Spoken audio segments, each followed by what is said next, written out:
কার সাথে কথা বলছেন এতক্ষণ ধরে ইন্দিরা? আমাকে খালি অপেক্ষায় করিয়ে যাচ্ছেন আপনি। বসে আছি, সেই খেয়াল নেই।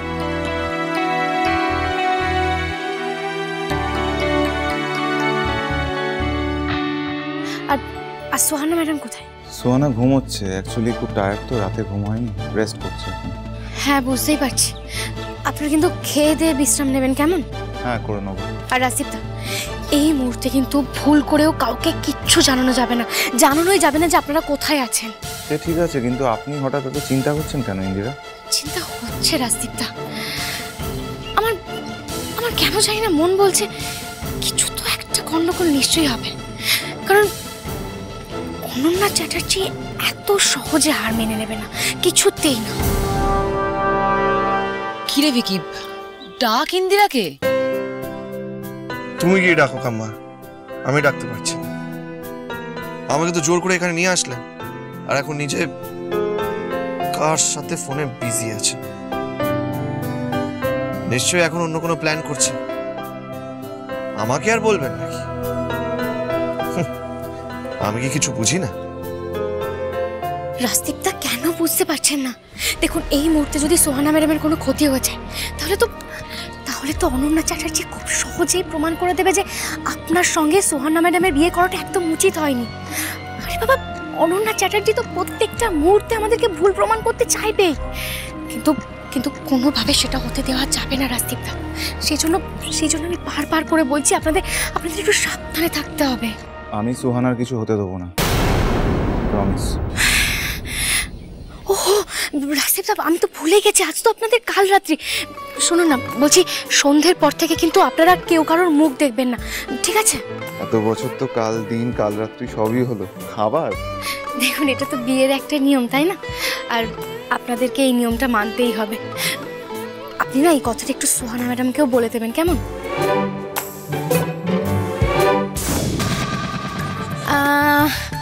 শুনুন না, আপনারা এক কাজ করবেন, আপনারা সন্ধ্যের পর না আর একটা রুম বুক করে নেবেন।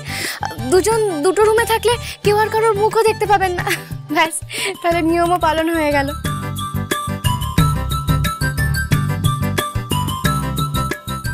এরকম হাসি মুখে এতক্ষণ ধরে কার সাথে কথা বলে যাচ্ছে? কই, আজকাল আমার সাথে তো এইভাবে আর কথা বলেন না। আর বলছি শুনুন না, সোহানা ম্যাডামকে বলে দেবেন যে এই নিয়মটা আমি পালন করতে বলেছি। রাসিদা, দয়া করে এই নিয়মটা পালন করবেন, আমি বারবার করে রিকোয়েস্ট করছি। আচ্ছা আচ্ছা, করবো। সব নিয়মই যখন পালন করা হলো, এটাই বা বাদ যায় কেন? করবো, চিন্তা করবেন না আপনি, আমি ওকে জানিয়ে দেবো। ওকে, ধন্যবাদ রাজদীপদা। ঠিক আছে, আমি তাহলে এখন রাখছি। ধন্যবাদ।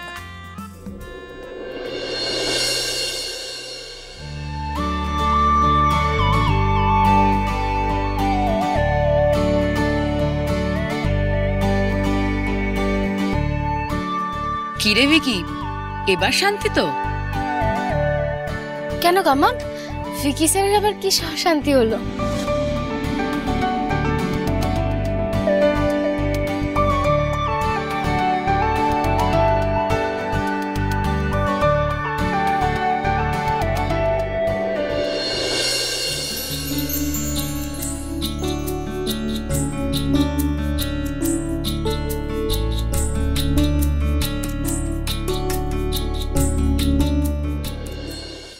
আমি তোদের থেকে অ্যাডভাইস চাইছি না, যেটা বলছি সেটাই করবি। এক চুল এদিক থেকে ওদিক যেন না হয়। পুরো ব্যাপারটা দেখে যেন মনে হয় তোরা রাজদীপের শত্রু, তোদের রাজদীপের উপর অনেক দিন ধরে রাগ ছিল, আর তোরা ঠিক রাজদীপকে অ্যাটাক করতে গিয়ে ভুলবশত ওর বুকে অ্যাটাক করে দিয়েছিস। ওকে, লাঠির বাড়িটা যেন সোহানা চ্যাটার্জির মাথায় লাগে, কেমন? আর ছুরিটা গায়ে। আর যদি ভুলবশত মরেও যায়, কোনো অসুবিধা নেই, তাতে ভালোই হবে। সন্ধ্যের মধ্যে কাজে লেগে পড়ে। যা।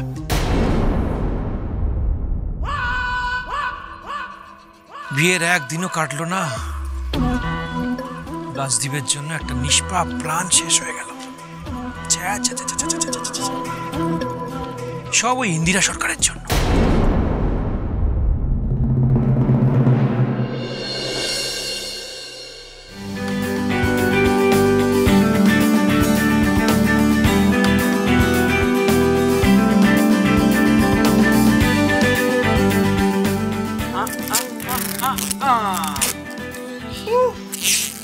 পারছি না, আর কোমর বাবা দৌড়ে গেছে। ভালো হয়েছে। ওখানকার অবস্থা দেখো, এইটুকু সাজিয়ে নাকি হাঁপিয়ে গেছে। না না, আরে না, এ তো কি অবস্থা? ওট ওট ওট, অনেক কাজ বাকি আছে এখনো। ঠিক আছে ঠিক আছে। বাবা হ্যাঁ, আবার কত কি কিনেছো? ওরে বাপরে বাপ, কত কি কিনেছো আবার তোমরা? বৌদি ভাই বলছি এই সব কিছু আবার সাজাতে হবে? হ্যাঁ সাজাতে হবে তো, সুহানার বিয়ে বলে কথা। তাছাড়া কি, শোনো না, শাড়ি পাঞ্জাবি সব আছে, এই সব কিন্তু তত্ত্বে যাবে, খুব সুন্দর করে সাজাতে হবে। আচ্ছা, আচ্ছা। আর হাতড়ি হাঁপিয়ে যাবে। বৌদি ভাই তুমি এত চিন্তা করো না তো, আমরা সবাই আছি, সবাই মিলে করে ফেলবো। করে ফেলবো। চিন্তা তো আছে, এখনো এত কাজ, আমার হাতটা তো ব্যথা হয়ে গেল। ও বাবা,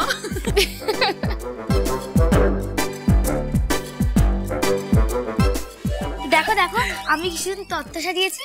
ও মা কি সুন্দর হয়েছে। এই ইন্দিরা দেখো দেখো, দেখি। ও মা, তাই তো গম্মা। যাক বাবা, সবকিছু ভালোই ভালোই কেনা হয়ে গেছে। এবার এই সব তত্ত্ব কালকে ওই বাড়ি পাঠিয়ে দিতে পারলেই আমার শান্তি। ঠিকই বলেছো কাম্মা, এই বউ ভাতের অনুষ্ঠান না যতক্ষণ না পর্যন্ত শান্তিতে হতে পারছে, আমি তো বুঝতেই পারছি না এক জায়গায়। মজা হবে দেখো।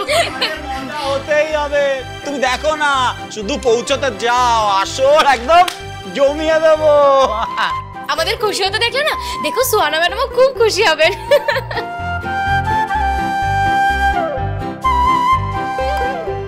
ইন্দিরা,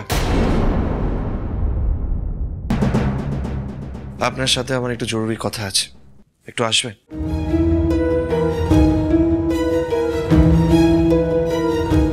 প্লিজ। মনে হচ্ছে আবার বকাবকি করবেন, কে জানে।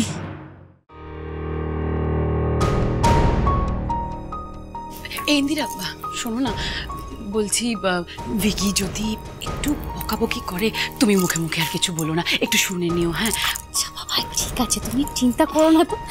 আর দেখো, বকা খাওয়ার কাজ যখন করেছি, তুমি একটু বকা তো খেতেই হবে, তাই না?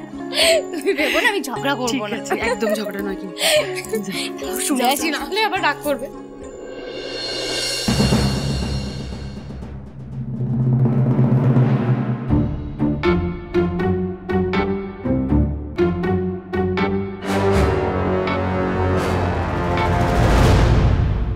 আপনি কেন বারবার এরকম করেন বলুন তো? দেখুন, আপনি কিন্তু অন্যায় করছেন। আমি খুব ভালো করে জানি আপনি আমার পরিবারের ভালো চান না, আপনি আমার পরিবারের ভালো দেখতেই পারেন না। এগুলোই বলবেন তো? বলুন, তাড়াতাড়ি বলুন। দেখুন, আমার হাতে একদম সময় নেই, এখনো এতগুলো তত্ত্ব সাজাতে হবে, কালকে যাওয়া আছে। ওরে বাবারে বাবারে, শুনুন না, আপনি যে পাইচারি করবেন আর সেটা আমি দাঁড়িয়ে দাঁড়িয়ে দেখবো না, বিশ্বাস করুন আমার কাছে এইটুকু সময় নেই। তাই যা বলবেন তাড়াতাড়ি বলুন। আমি দেখেছেন কত দেরি হচ্ছে, বলুন, চুপ করে থাকবে না।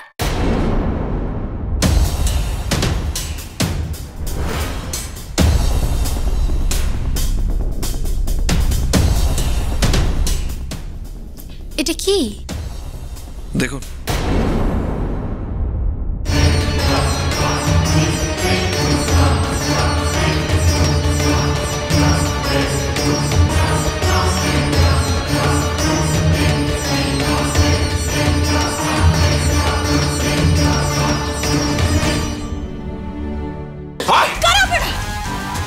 রাজদীপ দাস কোথায়?